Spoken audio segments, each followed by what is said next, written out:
하나님이 허락하시는 비전, 하나님이 주시는 비전에 대한 얘기를 하기를 원합니다. 여러분, 비전 있는 삶은 축복 있는 삶입니다. 성경은 이렇게 되어 있습니다. 너의 행사를 여호와께 맡기라. 그러면 너의 경영하는 것이 이루리라. 아멘. 많은 사람들이 이곳 보스턴에서 자기들의 맡은 학업, 연주 또는 연구, 가정 모든 것에서 승리하기를 원합니다. 세상 사람들이 얘기하는 승리가 아니더라도 내 인생에서 굉장히 의미 있는 그런 일들을 하기를 원하고 있습니다. 아주 간단합니다. 그 모든 것이 이루어지는 것, 얻는 것에 가장 간단한 것 한 가지는 여러분이 원하는 것, 모든 것들을 여러분의 능력이 아니라 하나님께 맡기시기 바랍니다. 수없이 많은 예를 들 수 있습니다. 여러분의 학업, 연구 또는 연주, 배우자를 만나는 것, 지금 마음속에 답답한 것, 또 여러 가지 건강에 대한 문제, 사람에 대한 문제, 여러분은 이것들을 어떻게 생각하십니까? 밤을 새워 고민하십니까? 아니면 기도하면서 하나님께 맡기십니까? 하나님께 맡기시기 바랍니다.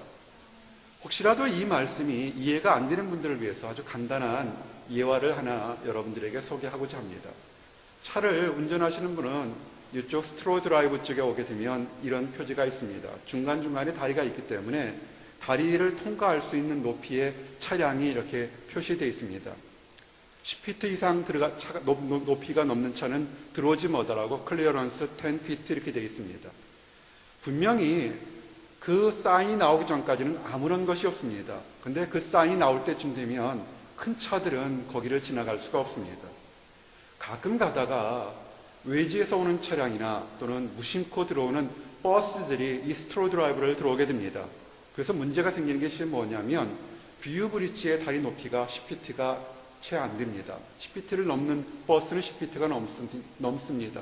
그렇게 되면 버스가 다닐 수도 없고 그 길이 외길이기 때문에 정말 뒤에 있는 모든 차들이 다 막힙니다. 분명히 그 앞에서 이리 가면 막힌다는 사인이 있는데 그것을 보지 않았기 때문에 정말 황당한 일을 겪게 됩니다. 여러분 인생에서 여러분들이 생각하는 인생의 목표가 있습니까? 아주 간단합니다. 여러분의 뜻대로 그저 가는 것이 아니라 하나님께 여러분의 인생을 맡기시기 바랍니다. 아멘. 하나님께 맡기는 것, 이것이 비전 있는 삶입니다. 그러면 내 뜻대로, 내 능력대로 사는 것이 비전 없는 삶입니다. 아니, 내가 내 인생을 내 뜻대로 사는 것이 크게 무슨 문제가 있을 거냐, 이렇게 생각할 수 있습니다. 그런데 성경은 이렇게 증거합니다. 잠언 29장 18절에 보니까 묵시가 없으면 백성이 방자히 행하거니와 율법을 지키는 자는 복이 있느니라. 아멘. 하나님 안에서 받는 묵시, 계시가 없는 사람은 자기도 모르게 교만해진다는 겁니다. 하나님 안에서 말씀을 받는 사람은 자기가 능력이 있든 어떤든 간에 그 말씀을 통해서 점검할 수 있기 때문에 겸손해집니다. 하나님이 가장 원하시는 것이 뭔지 아십니까? 그것은 겸손입니다. 겸손한 자는 축복을 받습니다. 그러면 계시, 하나님으로부터 왔는 말씀이 있다면 그 사람은 그 말씀을 돌이켜서 잘한 것은 계속 잘할 것이고 못한 것은 돌이키기 때문에 인생의 축복을 받습니다. 여러분, 예수님 당시, 2000년 당시보다 크리스찬의 숫자가 얼마만큼 늘었다고 생각하십니까? 정말 기적처럼 늘었습니다. 예수님의 제자 12명에서 지금은 지구상의 인구의 약 3분의 1이 자칭, 타칭, 크리스찬이라 할 만큼 엄청난 수가 늘었습니다. 그런데 왜 그 많은 교회에서 어떤 교회는 능력이 있고 어떤 교회는 능력이 없는지 이유가 뭔지 아십니까?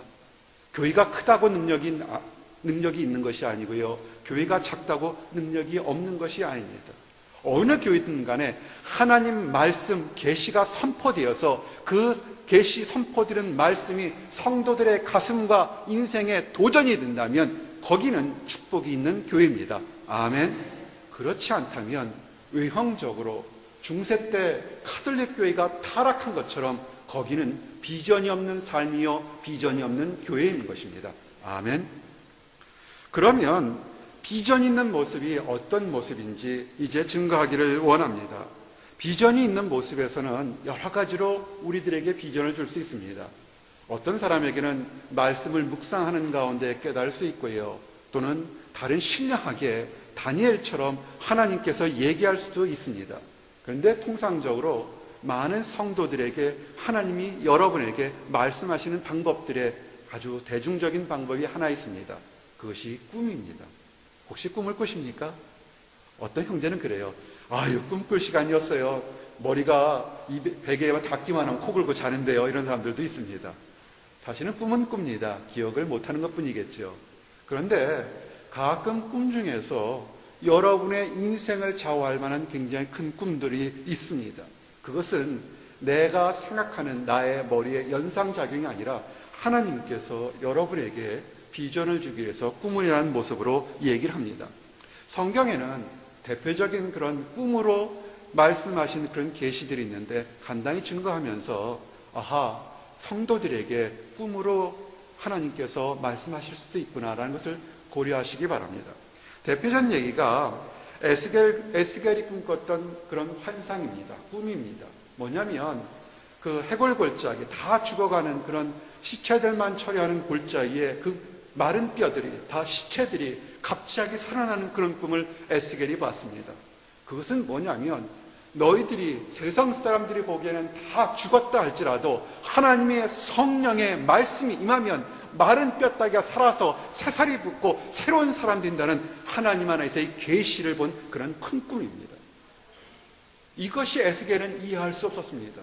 그러나 이제 예수님이 이 땅에 오고 난 다음부터 다 죽은 송장 뼈다귀들이 새롭게 살 수 있다는 것을 우리가 알 수 있습니다. 아멘. 두 번째 계시가 어떤 거였냐면 성전 앞에 섰던 이사야의 그런 꿈을 보게 됩니다. 하나님께서 복음을 전하라고 하는데 많은 사람들이 복음을 전할 수가 없습니다. 이사야가 울게 됩니다. 탄식합니다. 복음은 전해야 되는데 그가 감당치 못할 때 하나님께서 천사를 통해서 이사야 입에 성전 제단에 불붙는 그 숯불을 입에 대게 됩니다. 입이 정결해지게 됩니다. 우리의 삶이 세상 사람들과 그렇게 크게 다른 것이 없습니다. 하나님을 믿는다고 하면서 교회에 다닌다고 하면서 찬양하지만 때로는 거룩하지만 어떤 때는 더럽고 추한 모습 그대로 드러낼 때가 있습니다. 무엇이 우리가 다른 사람들과 구별될 수 있습니까? 한 가지입니다. 하나님의 제단 앞에 피우는 숯불이 우리의 입술을 정하게 한다면 우리는 새로워질 수 있는 것입니다. 이것이 무슨 뜻입니까? 하나님의 말씀이 우리 입술에 있다면 우리가 더럽다 할지라도 우리 입 밖에 나오는 것은 거룩한 입으로 나올 수 있다는 그런 환상입니다. 아멘. 수없이 많은 복음을 증거하는 증거자들, 사역자들, 전도자들, 목회자들 중에서 평생부터 어릴 때부터 거룩하게 자란 사람도 있지만 아니면 과거에는 깡패요, 범죄자였던 수많은 사람들 중에서도 예수 그리스도를 만나서 완전히 새롭게 되는 놀라운 환상을 경험하는 축복이 있습니다. 여러분, 이것이 꿈이 아니라 하나님께 주신 계시로 세상을 변화시키는 겁니다. 오늘의 꿈은 오늘 또 하나의 꿈에 오늘 꿨던 꿈, 오늘 본문의 말씀 꿈은 이런 거였습니다. 고넬료라는 사람이 하나님 앞에 기도할 때 그가 천사로부터 계시를 받았습니다. 동시에 하루 이틀 지난 다음에 베드로가 식사 전에 기도할 때 꿈을 꿨는데 그가 동일한 꿈을 꾸게 됩니다. 하나님은 꿈을 통해서 여러분들에게 약속하십니다. 여러분이 잠을 자기 전에 어떻게 잡니까? 오늘 하루 전에 그냥 힘들었으니까 공부하느라고 연구하느라고 연주하느라고 힘들었으니까 그냥 잡니까? 그렇게 주무시지 마시기 바랍니다. 자기 전에 기도하십시오. 여러분의 삶을 위해서 혹시라도 하나님이 천사를 통해서 계시를 통해서 여러분에게 말씀하신 것이 있다면 꿈으로라도 깨달을 수 있도록 그렇게 기도하고 자시기 바랍니다. 우리 인생에서 늘 여러분들에게 기도하고 결정하는 그런 세 가지를 얘기한 적이 있습니다. 우리 청년들에게 정말로 3일 금식하는 기분으로 아니면 한 달 금식하는 기분으로 이렇게 결정할 것이 있다고 얘기했습니다. 그 첫 번째가 뭐냐면 배우자입니다. 두 번째가 직장을 정하는 것이고 세 번째가 교회를 선택하는 겁니다. 이제 하나 더 따라하세요. 자녀 양육. 인생에서 배우자를 정하는 거나 직장을 정하는 거나 교회를 택하는 거나 자녀를 양육하는 것이 여러분의 뜻대로 된다고 생각하십니까? 아니요, 그렇지 않습니다. 이것은 정말 처절하게 기도하면서 하나님이 가라면 가고 서라면 서는 그 응답을 받아야 합니다. 이 얘기를 참 지난 12년 동안 우리 보스턴에 있는 청년들에게 이 얘기를 했습니다.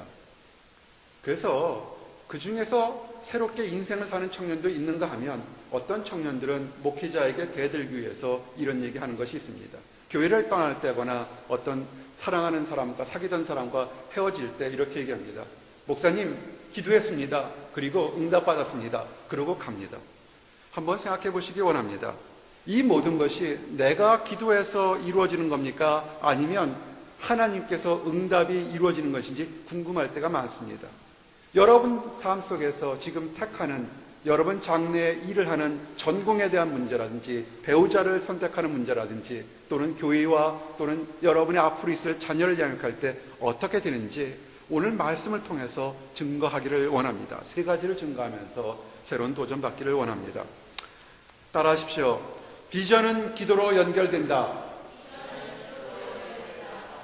이 네 가지를, 세 가지에서 네 가지를 금식하면서 기도하라 또는 다른 많은 것을 기도하라 할 때 청년들이 어떤 경우는 기도하지 않지만 기도했다고 얘기를 합니다. 하나 궁금한 것이 과연 그것이 기도하고 난 다음에 하나님으로부터 응답받고 행동하는 것인지 아니면 자기의 생각인지 이것을 어떻게 판단하는지를 이제 알려드리겠습니다. 오늘 얘기가 뭡니까? 이방인이 있었습니다. 유대 사람이 아닙니다. 고넬료라는 사람이 성경을 보니까 거룩하고 봉사를 많이 하고 하나님에 대해서 알고 싶어하고 기도하는 사람이었습니다. 그가 자기 자신이 유대인이 아니었기 때문에 하나님으로부터 선택받지 못한다는 그런 생각이 있었습니다. 그러나 예수 그리스도의 복음을 듣고 하나님의 말씀을 깨달으면서 얼마나 하나님 안에서 간절히 은혜받고 구원받기를 원했습니다. 그래서 그가 기도합니다. 하나님께 기도할 때 그가 꿈에 천사가 나타나서 얘기합니다. 시몬 베드로라는 사람을 찾아가라. 그러면 내가 기도하는 그거에 대해서 대답을 알 거라 이렇게 얘기했습니다. 꿈입니다. 그런데 그 이튿날 베드로가 점심 먹을 때쯤에 그가 기도합니다. 배가 고파서 잠이 들었는지 기도하다 잠이 들었는지 그가 비몽사몽간에 그가 꿈을 꿉니다. 하늘에서 보자기에서 내려오면서 있는데 거기에 더러운 것들이 가득 차서 내려옵니다. 배고픈 베드로에게 얘기합니다. 먹으라 그러는 겁니다. 유대인들은요, 율법에 의해서 더러운 것은 절대로 먹지 않습니다. 지금도 유대인들은 먹는 것에 대해서 철저하게 구별합니다. 베드로가 놀랍니다. 나는 어렸을 때부터 이렇게 더러운 것을 먹은 적이 없는데 어떻게 나에게 먹으라고 합니까? 근데 꿈이요, 3번 반복됩니다. 내가 깨끗하게 했으니 잡아 먹으라 얘기를 합니다. 그러고 깹니다. 그러고 깼을 때 문 밖에서 두드리는 소리가 납니다. 여보세요, 이곳에 시몬 베드로라는 사람이 살고 있습니까? 라고 얘기를 합니다. 보니까 이방 사람들, 로마 백성들이 찾아와서 시몬 베드로를 찾습니다. 베드로가 두려워합니다. 이 사람들이 나를 잡으려 오는 사람들이 인가 아닌가 할 때 기도합니다. 여러분, 베드로의 위대한 점은 뭐냐면 그가 어떤 일을 결정하기 전에 항상 기도했다는 겁니다. 기도했더니 하나님께서 나가라, 너희를 찾아온 사람이라고 얘기합니다.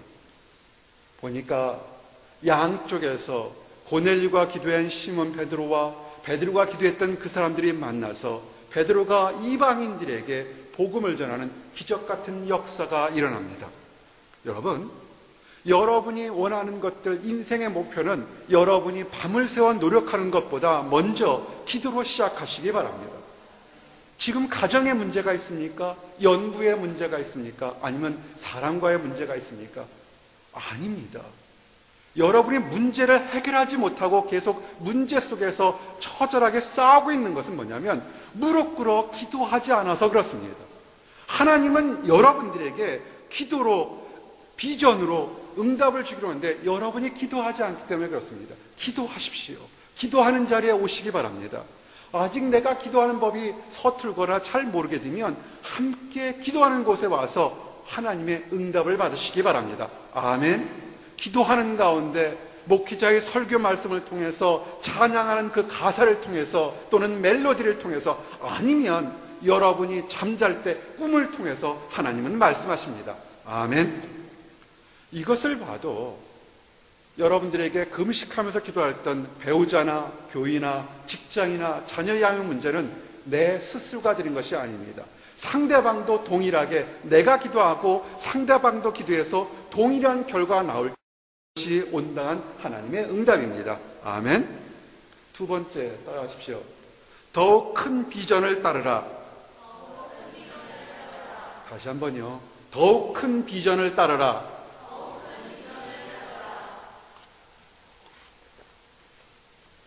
현대교회에 성도들 간의 분쟁과 또는 교회 간의 분쟁이 있을 때 이런 얘기들이 참 많이 나옵니다. 목회자가 얘기하기에 좀 부끄러운 얘기입니다. 교회 내에 분쟁이 있습니다. 뭐냐면, 나 기도했습니다. 그런데 당신 틀렸습니다. 이렇게 얘기를 합니다. 상대방도 나도 기도했습니다. 그런데 당신 틀립니다. 이렇게 얘기를 합니다. 그 사람들이 무식하게 대충 기도한 것이 아니라 나름대로 기도 응답을 받았다는 얘기인 겁니다. 그래서 서로들 마치 마주보고 달려오는 기차처럼 싸울 때가 있습니다. 여러분, 이와 같은 문제들, 부부간에도 이런 다툼이 있을 수 있습니다. 내가 기도했더니 이렇게 하는 것이 옳다. 내가 기도했더니 저렇게 하는 것이 옳다. 여러분, 남녀간의 문제, 수없이 많은 이런 문제들이 있습니다. 오늘 말씀을 통해서 여러분의 판단이 새롭게 되기를 원합니다. 사도 바울이 복음을 전하러 갔습니다. 근데 그가 나중에 예루살렘에 가기를 원합니다. 많은 사람들이, 믿음의 사람들이, 기도하는 사람들이 그 사도 바울의 복음 전도 여행을 위해서 기도합니다. 그런데 기도하는데 좋은 일이 있는 것이 아니라 계시를 받습니다. 비전을 받습니다. 뭐냐면, 사도 바울이 예루살렘에 가게 되면 잡혀서 매를 맞고 투옥당하고 힘들고 어려운 일을 당할 거라고 그렇게 봅니다. 그 제자들이 얘기합니다. 선생님, 스승님, 가지 마십시오. 우리가 기도하고 하나님께 물어보는데 예루살렘에 가면 당신이 매를 맞고 정말로 죽기 일보 직전까지 어쩌면 죽을지도 모릅니다. 가지 마십시오라고 얘기합니다. 근데 사도 바울은 얘기합니다. 아니다, 나는 예루살렘에 가야 한다고 합니다. 또 다른 믿음으로 거룩하지고 온전히 예배만 드렸던 처녀가 있었는데 그 처녀들이 또 예언을 합니다. 숫자를 묶으면서 사도 바울이 가면 이렇게 고난받을 거라고 얘기를 합니다. 그들이 귀신에 씌었던 것이 아니고 성경에 보니까 성령의 입으로, 성령의 힘으로 예언하고 계시했다고 합니다. 그들이 계시한 것처럼, 그 처녀들이 계시한 것처럼, 제자들이 예언한 것처럼 사도 바울은 예루살렘에 가서 엄청난 핍박을 당합니다. 자, 그러면 질문이 있습니다. 사도 바울이 하나님을 믿는다고 하는 사람들인데 한 사람도 아닌 제자들도 그랬고 다른 믿음의 처녀들도 분명히 하나님의 음성을 듣고 가지 말라고 그랬는데 간 사울은 하나님의 명령을 거역한 사람입니까? 교만한 사람입니까? 아니면 무지막지한 사람입니까?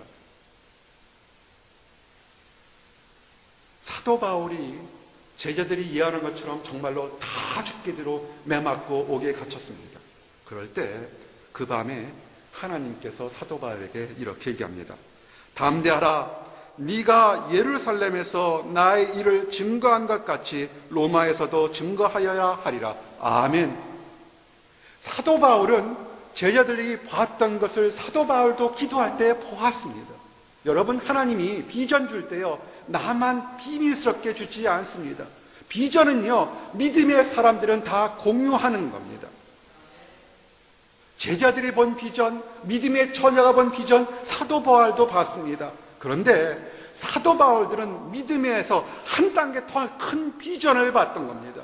내가 예루살렘에 가서 매를 맞더라도 예수 그리스도를 증거해야 되고, 또한 다 죽게 되더라도 로마까지 가서 로마의 황제 앞에 복음을 증거하는 것이, 그것이 본 그의 비전입니다.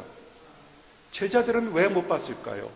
성령이 허락지 않으셨거나 그것이 그들의 믿음의 크기가 작아서 큰 비전을 다 못 봤던 겁니다.